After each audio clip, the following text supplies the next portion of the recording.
हाल ही में हैरिस सुल्तान ने पता लगाया कि जापान भी पश्चिमी देशों के रास्ते पर जा रहा है।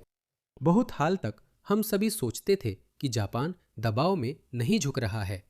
उनके पास अपनी राष्ट्रीय पहचान, इतिहास और संस्कृति को संरक्षित रखने का संकल्प था, लेकिन अब ऐसा नहीं है। मुझे ये नई प्रधानमंत्री ताकायोशी पसंद थी, लेकिन लगता है कि वह जापान में प्रवासियों की और खास तौर पर एक बहुत ही खास किस्म के प्रवासियों की बाढ़ ला रही हैं। मैं हमेशा कहता हूँ, प्रवासी चाहिए तो नॉर्वे या स्वीडन के लोग क्यों नहीं लाते? मुझे पता है क्यों। क्योंकि जाहिर है कि वे पश्चिमी देश भी घटती जन्म दर की उसी समस्या का सामना कर रहे हैं। तो हमारे पास कोई विकल्प नहीं बचता सिवाय इसके कि हम भीड़ भाड़ वाले अत्यधिक जनसंख्या वाले देशों से लोगों को लाएं। और वे देश कौन से हैं? ज़्यादातर मुस्लिम देश। और वे जहां भी जाते हैं वे खुद को रोक नहीं पाते। इसे देखिए, इसे देखिए। एक मुस्लिम शिंटो मंदिर में अल्लाहू अकबर चिल्ला रहा है।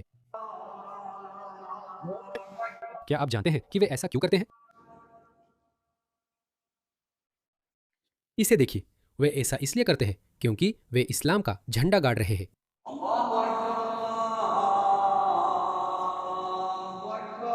वे जहां भी जाते हैं संदेश देते हैं। जापान में उनकी संख्या कम है, फिर भी वे नहीं रुकते।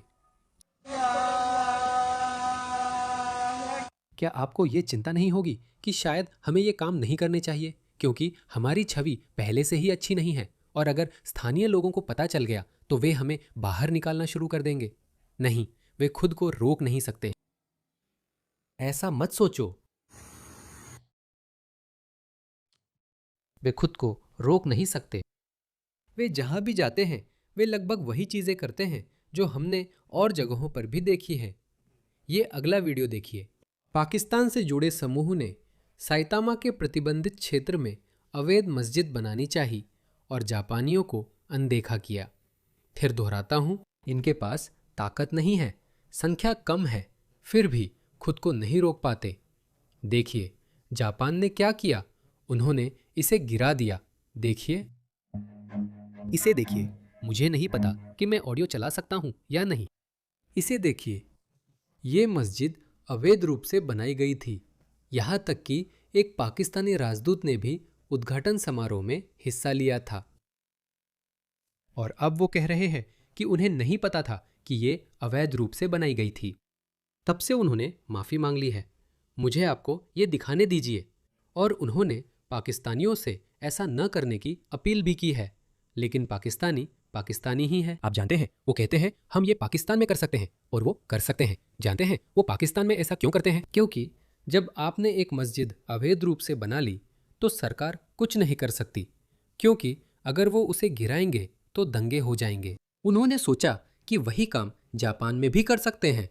जापान में पाकिस्तानी लोग क्वागू में बिना परमिट अवैध मस्जिद बनाते पकड़े गए। यहाँ तक पाकिस्तानी राजदूत भी उद्घाटन में पहुंचे। अब पाकिस्तानी दूतावास को अपने ही नागरिकों से सार्वजनिक रूप से विनती करनी पड़ रही है कि वे जापानी कानूनों का पालन करें और मस्जिद बनाने से पहले अनुमति ले। इसे देखिए, ये जापान स्थित पाकिस्तानी दूतावास का असली पत्र है। ये खुद को रोक नहीं सकते, तो आप इन्हें अंदर क्यों आने देते हैं? दुनिया कब सीखेगी? इसी वजह से मैं देख रहा हूं कि सोशल मीडिया पर और ज़्यादा इस्लामोफोबिक जापानी कार्यकर्ता पोस्ट कर रहे हैं। करीब 1 साल पहले ये नहीं थे। सुनो इसे। मुस्लिम महिला। आपकी क्या राय है? हमें लोगों को जापान जाने से हतोत्साहित करना चाहिए। ये इतना खास नहीं है। मुझे लगता है लोग जापान को बहुत ज्यादा बड़ा चढ़ाकर बताते हैं। मैं इससे सहमत नहीं हूँ। आप क्या कह रहे हैं? ठीक है, मुझे लगता है कि जापान बिल्कुल मुस्लिम फ्रेंडली नहीं है। मुझे ये पसंद नहीं है सिर्फ इसलिए क्योंकि ये हलाल फ्रेंडली नहीं है। ठीक है। सिर्फ इसलिए क्योंकि ये हलाल फ्रेंडली नहीं है। सिर्फ इसलिए क्योंकि वे हलाल खाना नहीं परोसते, जो किसी भी देश को नहीं करना चाहिए। किसी भी देश पर कोई बाध्यता नहीं होनी चाहिए। मुझे नहीं पता कि पश्चिम देश इतना झुक क्यों जाते हैं। कृपया थोड़ी हिम्मत दिखाइए। हलाल खाने पर प्रतिबंध लगाइए। मुझे लगता है कि खाना ही किसी देश में जाने का बड़ा कारण होता है ना? हाँ, 7-Eleven का खाना शानदार है। नहीं, रुक जाओ। सुशी जबरदस्त है। मैं रामेन का बड़ा फैन नहीं हूँ। लेकिन 7-11 चाय से थक जाता है, या क्या? तुम कह रही हो कि हम सुशी खा रहे हैं? हाँ। उसे सोमालिया भेज देना चाहिए। सुशी में समुद्री भोजन जरूरी है। मुझे पता है वह ब्रिटिश लहजे में बोल रही है, लेकिन डार्लिंग, चीज़ें सही नहीं हैं। आपने दूसरों की विनम्रता का गलत फायदा उठाया है। आपने लोगों की विनम्रता, उनके सहनशील स्वभाव का गलत फायदा उठाया है। लेकिन मुझे लगता है कि अब उनका सब्र जवाब दे रहा है। बहुत जल्द हमारे पास होगा, आप देखेंगे। पश्चिमी देशों में हलाल वध पर प्रतिबंध लगा दिया जाएगा। मुझे लगता है कि कुछ पश्चिमी देशों ने इसकी शुरुआत भी कर दी है। मुझे लगता है, क्या वो इटली था? मुझे लगता है इटली में इस पर बहस हो रही है। मुझे लगता है कि वे हलाल वध पर प्रतिबंध लगाने जा रहे हैं। हमें यह ऑस्ट्रेलिया में भी करना चाहिए, हमें यह अमेरिका में भी करना चाहिए, हमें यह ब्रिटेन में भी करना चाहिए। ब्रिटेन में यह होना जरूरी है। मैं ब्रिटेन में ज्यादा रुचि रखता हूँ। और मैं उस महिला से पूछ रही हूँ, क्या इसमें सुअर का मांस है? मैंने बेंस के लिए भी पूछा। हाँ, सब लोग मुझे बता रहे हैं, नहीं, इसमें सुअर का मांस नहीं है। मैंने बन्स मांगे और वो कहती है हाँ, जैसे चावल सुअर के मांस के पानी में उबाले गए हैं। सुअर के मांस का पानी आखिर होता क्या है? घर जाओ, मत आओ। वह सही कह रही है, लेकिन उन प्रवासियों का क्या जो वहां जाते हैं? कृपया हमें अंदर आने दो। हम पैसे कमाएंगे, टैक्स देंगे और अच्छे नागरिक बनेंगे। लेकिन जैसे ही वे आते हैं, यूनान में सुअर का मांस बहुत लोकप्रिय है और हलाल खाना रेस्टोरेंट या सुपरमार्केट में नहीं मिलता, इसलिए हमें खुद ही खाना बनाना पड़ता है। मैंने अपने दोस्तों से कहा कि वे यहाँ ना आए। मत आओ, यहाँ इस्लाम का स्वागत नहीं है। अच्छा, हे भगवान। वे अगले महीने ब्रिटेन आ रहे हैं। क्या आप ये देख रहे हैं? क्या आप लोग यह देख रहे हैं? वे जापान में नहीं रहने वाले, क्योंकि वहाँ बहुत ज़्यादा सुअर का मांस है। लेकिन जापानी लोग उनके लिए कुछ खास नहीं कर रहे हैं। तो हम सोमालिया या जहाँ से भी वह है, वहाँ वापस नहीं जाएंगे। हम ब्रिटेन जाएंगे और सोचिए, क्या वहाँ उनका खुले दिल से स्वागत किया जाएगा। मेरे दोस्तों से कहा कि यहाँ इस्लाम का स्वागत नहीं, हम अगले महीने ब्रिटेन जाएंगे। हमें ब्रिटेन में इस्लाम का स्वागत नहीं करना चाहिए। यही सबक है। देखिए, घिनौना है। मैंने आपको बताने की कोशिश की थी। मुस्लिम लोग ऐसा कॉरपोरेट ऑफिसों में भी करते हैं। अगर यहाँ कोई मुस्लिम है तो उसे नमाज पढ़नी होती है। ऐसे ही वे अपने पैर धोते हैं। बिल्कुल घिनौना है। जापान में इस्लाम नहीं है। वे हर जगह गंदगी फैलाते हैं। अंदर जाकर देखें तो सिंक या वॉश बेसिन के पास इतना पानी इसी कारण होता है। यही असली वजह है। घिनौना, बिल्कुल घिनौना। विदेशी संस्कृतियां, माफ कीजिए। इसे देखो, कोरियाई मास्क विरोधी प्रदर्शनकारी साइट के ठीक बाहर सुअर के मांस का बारबेक्यू कर रहे हैं। सुअर के मांस का बारबेक्यू। पड़ोसियों में लोग ऐसा तब तक नहीं करते जब तक उन्हें बार बार उकसाया या डराया न जाए। सोचिए मुसलमानों, खुद से पूछिए कि हर कोई आपसे परेशान क्यों है? क्यों? क्यों? अब इंग्लैंड में सिख इसकी कीमत चुका रहे हैं, क्योंकि उनका सिर्फ एक जुर्म था। खैर, एक बड़ा जुर्म। यूके में 95% सभी आतंकवादी हमले मुसलमानों द्वारा किए जाते हैं, तो वे उनके कारण नाराज है। लेकिन उसके ऊपर एक सिख लड़का कुछ करता है जिससे अब आप जानते हैं, उन्हें भी उसी तरह देखा जाता है। लेकिन देखो, यही तरीका है, यही तरीका है, यही तरीका है। इंसान ऐसे ही व्यवहार करते हैं। मैं उन्हें दोष नहीं देता, इसे देखो।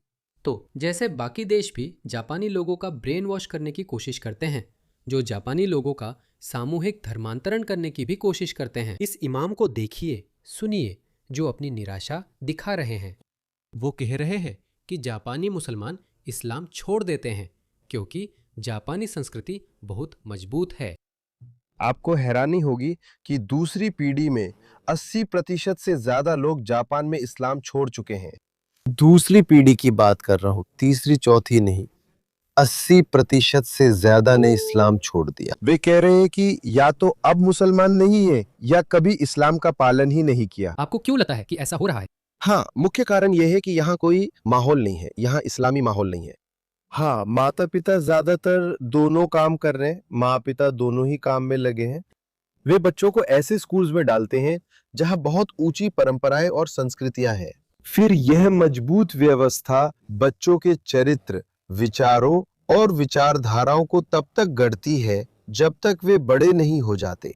कई बार वे सुबह 8 बजे से लेकर शाम 6 या 7 बजे तक वहां समय बिताते हैं। स्कूल के बाद वे जीडो कैकेन जाते हैं, जहां वे मुफ्त रहते हैं, होमवर्क करते हैं और शाम 6 या 7 बजे तक खेलते हैं क्योंकि उनके माता पिता व्यस्त होते हैं। वे घर सिर्फ होमवर्क, खाना, नहाने और सोने के लिए आते हैं। इसलिए मुस्लिम माता पिता के साथ समय बहुत कम मिलता है और ज्यादातर वे उस समय धर्म के बारे में बात नहीं करते क्योंकि सभी थके हुए होते हैं। वे बस आराम करना चाहते हैं। वीकेंड पर वे शॉपिंग के लिए जाते हैं और मस्जिद भी जाते हैं। वे शनिवार के कार्यक्रमों में समय बिताते हैं, 1-2 घंटे कुरान के लिए।